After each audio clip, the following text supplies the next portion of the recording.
Hey guys, what's up? So once again, it is MP4Podcast.com, bringing you guys some of the most interesting video game news that you guys really do need to know about. Now, they've gone back to the drawing board and they have redesigned the Steam Machine controller. The previous Steam Machine controller had a touchpad in the center with 4 buttons surrounding the touchpad. A lot of people thought that this was going to be a little bit awkward to try to hit these 4 buttons. I think a lot of people just had it in their head mentally, like people who would be playing Call of Duty or Battlefield, if they needed to reload, they would take their left thumb and then cross all the way over to the right side. I think Valve was thinking that you would move your right thumb and hit one of those buttons, but it's different than traditional controllers. I think it still would have worked. However, I don't think most people like it when they saw it, so Valve decided to just pretty much redesign the controller to be a little bit more traditional. Now, the picture that I saw added 4 regular buttons on the left and right side, so there's actually 8 buttons now, kind of like the Super Nintendo, the Dreamcast, PlayStation, Xbox, Nintendo Wii U control, those 4 buttons, but now there's 8 of them, 4 on the right, 4 on the left, and so on. I kind of wish they added in a traditional D-pad on the left side for fighting games, because fighting games are coming back to the PC. Injustice is on the PC. Street Fighter, Tekken, King of Fighters.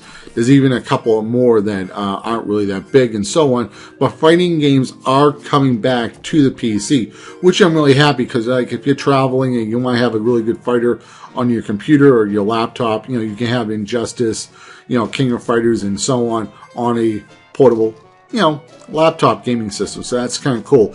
And I think that's where Valve kind of lost me a little bit with that controller, is that, I have to bring my Xbox 360 controller for my PC, but if I like to play first-person shooters, and I do like the Steam controller, now I have to bring their controller and an alternative for fighting games.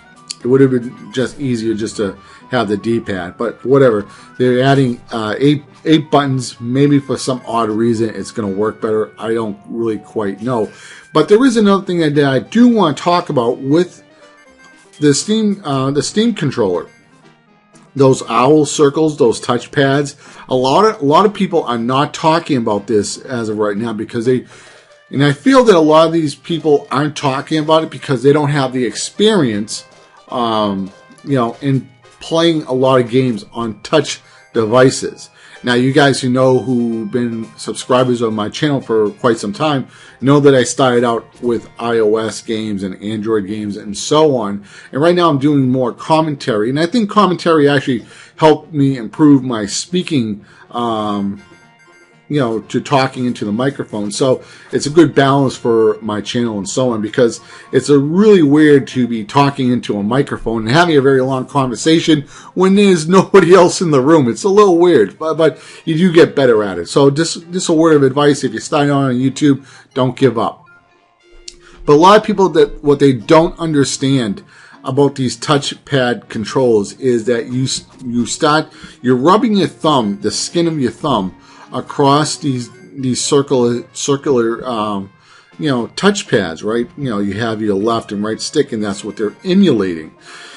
Well, what happens is a little bit of skin starts to be scraped off your thumb, and over a long period of time, you can actually have a very Thor thumb, and that's not going to be a very good experience.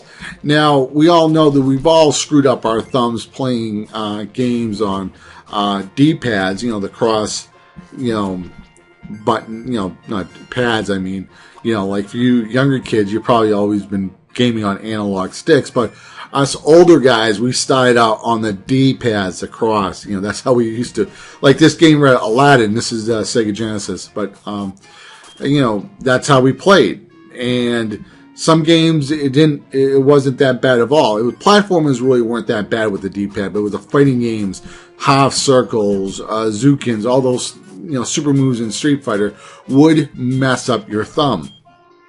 But I will tell you this, somebody who has played a lot of iOS games and Android games, and certain games on iOS and Android will mess up your thumb because you're scraping your thumb across the screen. It's kind of like, it's kind of like having a sneaker, your sneaker. You ever notice, like, when, maybe you're walking on a wet floor, on a tile or whatever, your sneakers are wet and you hear that squeaky sound? There's that friction, but then once it slip, kind of. It's a little bit like that on these touch screens. You get that friction, right? And that friction will start to, scrape against your thumb. And I've had iOS games that have messed up my fingers a little bit. Like when I reviewed Infinity Blade 3 for iOS, all that swiping, it did, mess up my finger a little bit. It was sore for about a day or so. But, I recovered. It's not really a big deal. I didn't have to go to the emergency room or anything like that. But a lot of that swiping does, take a toll on your skin. First-person shooters, moving your thumbs back and forth. There's not a lot of games on iOS that will do that. Sometimes, like I said, first-person shooters like the Nova games, maybe the Modern Combat games, moving back and forth, something like that, can be a little bit of an aggravating. Swiping, maybe you're moving like a shooter on the screen and you're going back and forth. I mean, your finger is on the screen and it's touching the screen, it's sliding across there. So that's something I'm a little bit worried about on the Steam controller. And I kind of wish that maybe Steam would have an alternative controller that people who don't like the touchpad controllers, where they would make a Steam controller. You could probably use maybe even the Xbox or PlayStation controller. But, Steam wanted to come up with their own brand and have traditional analog sticks. And then say to companies, okay, if you bring out a game for the Steam machine, you have to enable auto aim. That's one of the biggest gripes about PC gaming, that people who are on the console who want to come to PC, but they don't want to use the mouse and keyboard, is that they want auto aim. Okay, now we're going to have to wait and see. I'm going to hold my judgment for the Steam machine controller and how people's thumbs feel after the fact. Okay, I really wouldn't. The first day or two, maybe. I'm going to hold off on what people think about it, but over maybe about a week or two, that's when you may start to hear stories about people's thumbs being scraped a lot. All right. So, hold off on the Steam machine if you're interested in one. I know I said that the Steam machine is somewhat, for PC gamers who want a powerful rig under their TV set. It's not going to be what we thought it was, where they had three machines, a medium, a low, medium, and high machine, where they would optimize for all three boxes and so on. That's not going to be the case, but I'm a little worried about this controller and how it may play out. What I might actually do is see if I can buy one and just play games on my PC with that controller. Maybe that will work out. But anyway, guys, this has been MP4Podcast.com signing out. If you enjoyed this video, please give me a like. Remember, if you have any questions, leave a comment below. Take it easy, guys. Love you guys. Bye.